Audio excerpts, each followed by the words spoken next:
Welcome back to RMS, all-time favourite auto electrical channel. We have got 63 plate, is it right? Yeah, 63 plate, Kia Venga is coming, radio's not turning off, central lock is not working. Apparently it might have knocked one of the keys out, but they're not sure because they haven't used that key for a while. But yeah, let's get into it. Let's have a look, see what we can do. Right, let's show you what's going on. So, ignition on, got your radio on, you can see the red screen there. You turn it off, dash goes off, that is meant to go off. Now, we've had this on Vauxhalls and stuff. Until the key's at ignition where you either go click, etc., that is normally when that turns that off. And then until it knows the key's out, it won't do the remote locking. So, I think it's going to be something to do with that side of it. They normally got a switch inside the ignition switch or down the side of it where it knows the key's in there, and as you pull the key out, steering lock goes on, knocks that switch off, tells you the key's out. But some of them, you have to open the door. A lot of BMWs, take the key out, as soon as you open the door, it realises the door's open. We've done a bit of research into it. Again, some later Kias do that. There's Sportage or something. So, yeah, I'm not sure. So, let's have a look, see what it's doing. So, we've checked this out. We've disconnected the whole ignition switch. So, unless it's looking for a connection to tell you got this out, that should have shut it down. I can't see a switch around the main area. It's only got the aerial, as far as I can see. Yeah, I don't know. So, also, I have the door switch. Tells this that it's going on and off. It's got a 2-wire switch in there. I've double-checked that. That's all working. It tells the dash that it's going on and off, and the lights go on and off. So I think it knows that the door's open. I don't think it's going to be in the latch. I don't know, but I applied for the wiring diagrams earlier. Hopefully they'll be through. So let's go and have a look at them. See if it tells us roughly what's going on, what it's looking for. And then, yeah, we might be able to work it out. So let's have a look at that. So to send it through a diagram, it's a door warning switch. So when you open the door and you've still got the key in, it will do that. And it says key illumination. Now, that's got to be in that ring around the ignition switch. It's got to be. It's the only thing what can illuminate. It's going to be a little ring. So let's go and have a look at that. See if that's it. So pin 5 is going to be a red. Pin 6 is going to be a yellow. Let's go and have a look at that. See if it's working. See what we can find. We've checked this ring out. It does have a switch on the back of it. So it has got, hard to get out, but it's got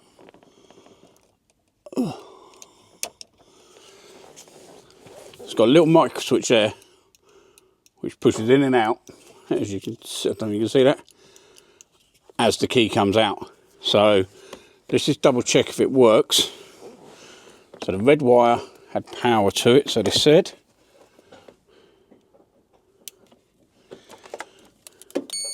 Yep, got power to that. And the yellow is the one what tells it it's either key in or key out. So it's got a reading but no voltage. And then on and off.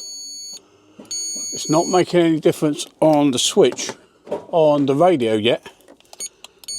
But maybe it needs to work in a sequence. I've had that before. I had it on a boot fault, funny enough. The rear lights on a late Q5 or something. It had 2 switches in the boot, and if it didn't see one click, then the next one, within milliseconds of each other, it wouldn't put the back lights on. So yeah, it had a switch in the boot and a flap where it touched, and unless it changed as quickly as that, it wouldn't work. So it could be down to that, but I could be waffling, you know me. So I'm going to the yellow one with it all connected up. Let's see what he's doing. Right, so with the key in, ignition on, it's got a voltage down it, and then it goes. There we go. So we know the switch is working, we know the ignition switch is working. So that talks to the body control module. It's a pain to get to that. Body control module's right up there. So we're going to plug it in quickly, just go into live data, see if that is turning off. Again, you could have probably done this before if you knew that it was a key-in switch, not a door switch, what it's waiting for. Unless you know the way it works, you're piddling in the wind. So let's get that set up, have a quick check, see if that's working right. Torch is going flat. And then we'll know where to go from there. Right, so we've scanned it with the 399, got into body control module. We're going to see if it's in data stream where, and we have got door, hood, ignition, key in switch, manual type key. Right, key's out. As you can see, key is out. And keys in. Right, so body control is seeing it. So it knows that the key's coming out. We know this switch is working. If it's got a key one, I can't see it needing two. So I think we're going to test all the power. Let's go audio route, test all the powers to that. In fact, let's check the fuses first, see what the fuse voltages are doing. If it's blown the switch live, the main live might be waiting for that to turn it on, turn it off. There's a number of ways it can happen, so who knows. Right, so I'm going to check some voltages, see what we got. We've got the diagram up, let's have a look.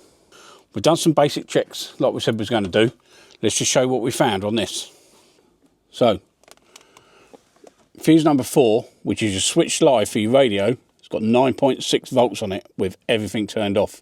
Ignition's turned off, the lot. So, where is that coming from?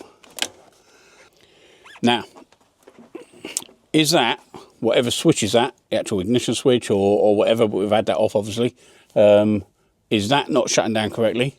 Or is it coming back from something that is meant to power? That's what we need to know. So, easiest way to do that, pull your fuse out. We're going to have one live which comes on and off with the ignition, which the bottom pin is dead, on full 12 volt, off 12 volt goes, so we know the bottom pin is a 12 volt and it's got no reading on it. The top pin, which is the output, should be just putting voltage out to modules, that has got 9.6 volts on it, so we know that the power is coming back down that pin. I'll show you on a diagram, see what I think was going on. So this is what we got. Fuse 4, this has got power coming in, switch power, comes down here, goes to a joint connector, goes to your body control module, goes to multiple different things, but we haven't got the diagram for where that is. But like I said, this one is your voltage in, this is your fuse. If we pull that fuse, with the fuse in there, obviously both sides of the fuse with the ignition off is reading 9.6 volts. Pull the fuse out, it's on this wire, it's not on the top, so it's not the live coming in. So it's something coming back down here, back down this wire. There's a number of ways it can be going. So let's show you what I'm going to do. So we need to work out where this back feed's coming from. 9 times out of 10, it's something with a switch live and a main live. It's got to be down to the radio. Well, normally you think it's a radio. You used to get it back in the day. People would fit radios, it had a switch to the main live. They'd just join them together thinking it was the same. It would power the car back up. Central locking wouldn't work. Had it quite a few times. So, because it's leaving the radio on, I think we're going to go for that.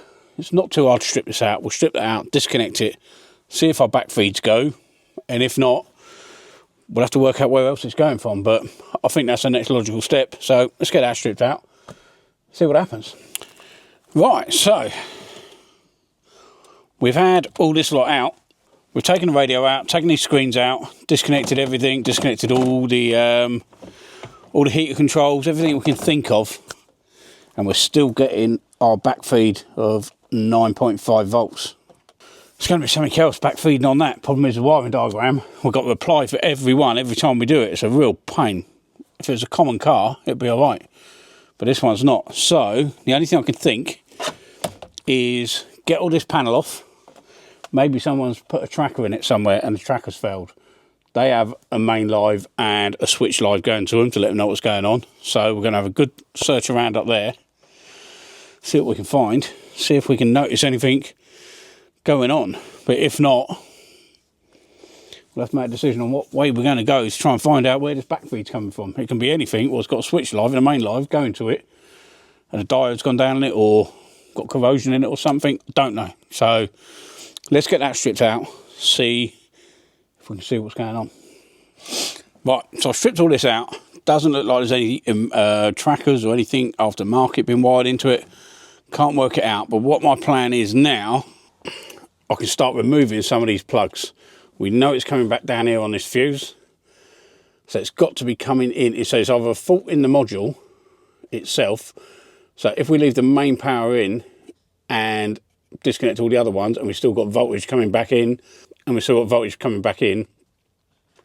know it's sort of internal.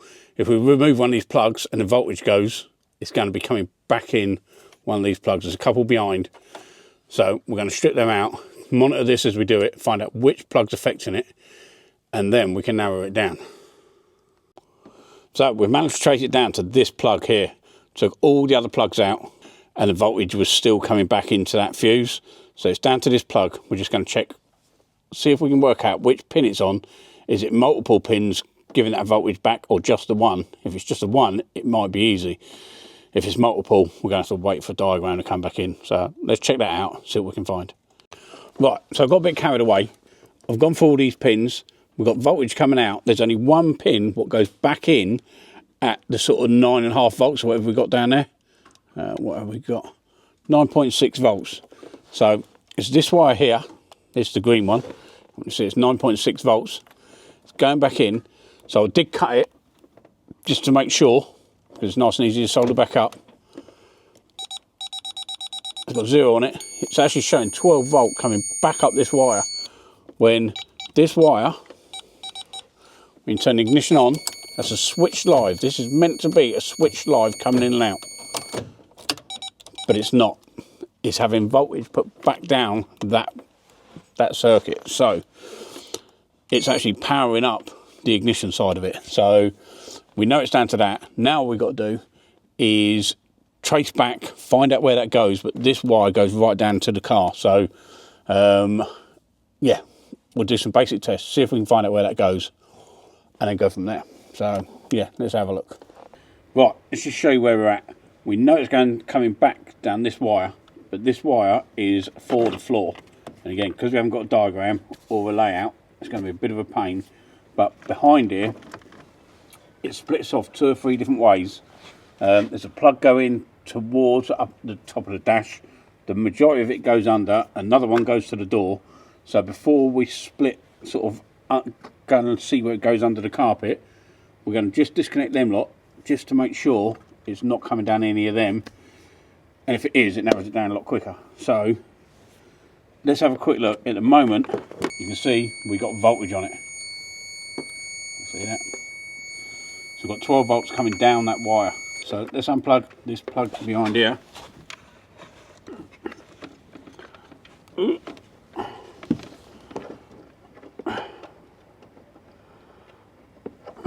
Right, that's that one plug out. We've got this multi-plug on the door. This one here. Unplug that, see if it goes to the door. I don't think there's any switch lives or main lives in the door, but you know, it's a 2-second test.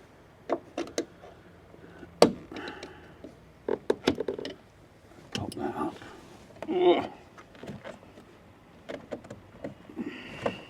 Unplug, that's that out. Oh, enough. Ah, it's gone. The voltage is gone. Really? Let's plug that back in.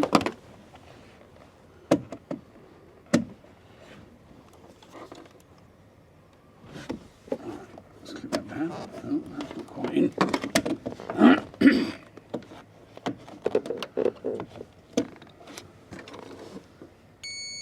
And voltage is back. It's coming from the door. Right, so what I'm going to do, let's put it back to how it was when it came in. Just join these 2 green wires which we've cut. Let's join them back together. So that's going to be put in a 12 volt, or when it's coming through it's going to be 9.8, but that's once it's got a load on it. Let's just do what's it on there. It's all back together. Oh look, radio's back on. Right, you check the radio. I'm going to disconnect this door loom. Oh, radio's gone off. Well, so radio's off, back on. So something in this door is getting a full 12 volts and putting 12 volt back down the switch live. So it must have a door module or something. I don't know. Right, there we go. Saved us stripping all the bottom of the carpet out. So let's pull this door card off, see what we've got in there, and I'll show you. So we've got this door card off. There's only a couple of wires in here, especially what I've got green. One looks like I've got two door switches, a window motor. Must go to the door lock, but I can't see that having it. And the window. So what I'm going to do, mirror switch first. That's got a green in it. So we'll disconnect that.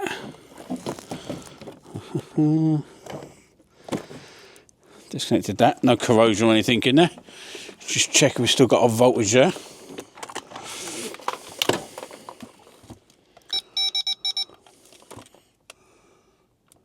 No. It's gone. Is this right? Plug that back in.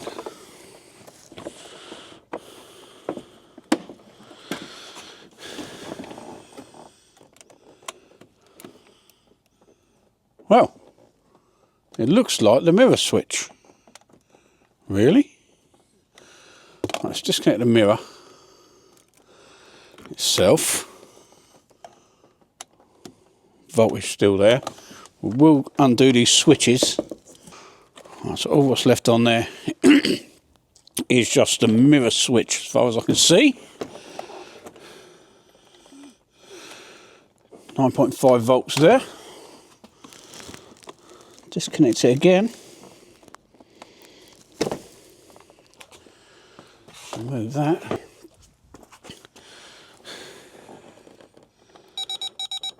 Perfect. So it's something to do with that mirror switch. But let's just check if it works. Radio's on. Keys out. Goes off. Locks, unlocks. Right, so there we go. It's all working. So I'm going to quickly slide all this back together. We're going to pull that switch apart, have a look what's going on, and then speak to the customer, let him know what's going on. Before I strip the mirror switch down, I thought I'd just have a quick check just to make sure we got switch live, main live. Couldn't understand why. We have got a main live on pin 1, 2, 3, then the switch live comes on pin 6, roughly. Then, got folding mirrors. Of course, it's going to have a main live because the mirrors got to fold in once you lock the door. So we sort of know what's going on. So I'm going to pull that switch out quickly. I'll show you on the bench what we think it is, and we'll decide what we're going to do. Probably just needs a new switch, but hopefully a little bit of corrosion, wipe that away. Mwah! Who knows? Right, Monsieur Switch. So we're going to pull it apart. Sure, a load of springs are going to fly out of it, etc. But it's stuffed anyway. It needs a new one, but I'm interested to see what it is. Funny enough, you know, I enjoy this work, but there's only so far you can go before giving up. But things like this intrigue me. For the Jaguar, where we couldn't fix that, or the customer didn't want to spend any more. Somebody mentioned, you know, oh, I'd have wanted to know, you know, I'd have wanted to know what the fault was. Yeah, but, you know, I've done my time of proving I can fix stuff and doing all that. You know, definitely not for me. So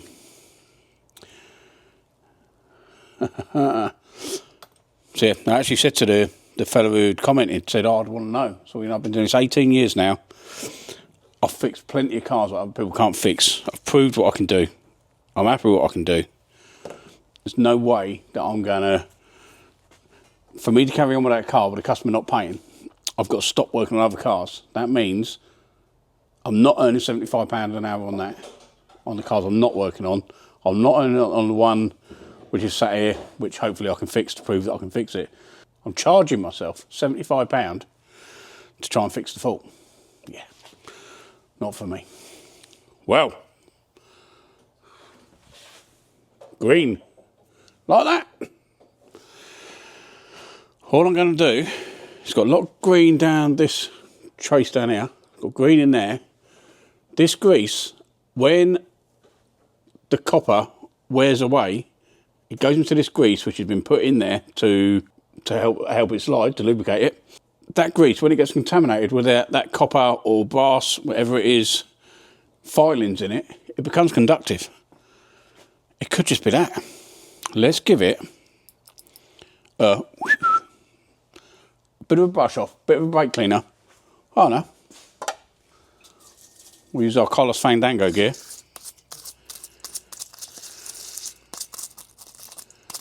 It could literally be that. But that green would have got in there by leaving the window down. Water would have got into this switch and just sat there a couple of times. And maybe what it is. Right, I've given that a wipe off. I'm going to put it back together without the contacts in it. See if the voltage is still there. See if it is just the grease doing it. Right, so we've got, it's that green wire at the end.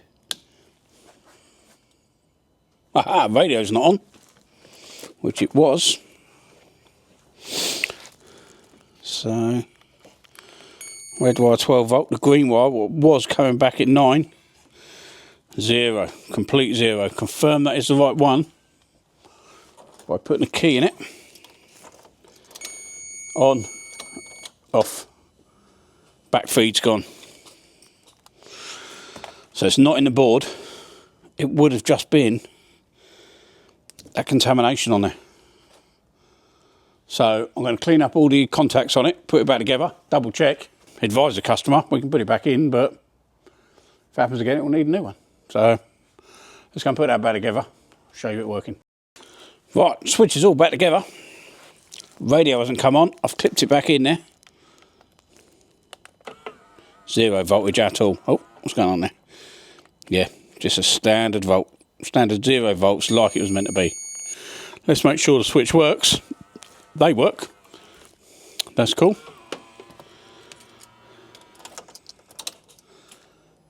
What we've got to do. Left, right, up and down. Out the window. Perfect. And with ignition off. Right, just check with ignition off. You can see the radio, can you? Let's have a look. Can you see that radio? You can see it. Goes off. Doesn't matter what position we put this switch in. It's not flicking it on. So that was it. That green bit of corrosion was the whole fault. Let's get it back together. So there we go. Another one done. Just goes to show, like I've said before a couple of times on the channel, electrical work is slightly different to mechanical work. We can spend over nearly a day doing this one, and it took 30 seconds to fix it. Mechanical work, slipping clutch, you jump in it, clutch is slipping, you've diagnosed it in 30 seconds, then you got a day's work ahead of you. So it is completely the other way around. You know, mechanics aren't as easy as it used to be, I've got to admit, but you know roughly it's boiling over, needs a head gasket, needs an engine, etc. You know, wheel bearing's gone. Yeah, you should know roughly what it's going to take you. 30 seconds to pull your wheel about, 4 hours to fit a bearing now. So yeah, but it's another one done. Shows how big a fault can be caused by the tiniest little cause of a little bit of corrosion in the switch. So there we go, as always. Thanks for watching. If you like what you see and like to see some more, I'm going to leave a link over in this side. Go and check out all the old videos. If you'd like to support the channel, I'll leave a link over here. If you become a member, we are doing mail shots, etc. now. We'll be able to let you know exactly when we've got new videos coming out, anything that's coming up in the future. And these are the people that signed up this month. So thanks very much to them, and we'll see you on the next one.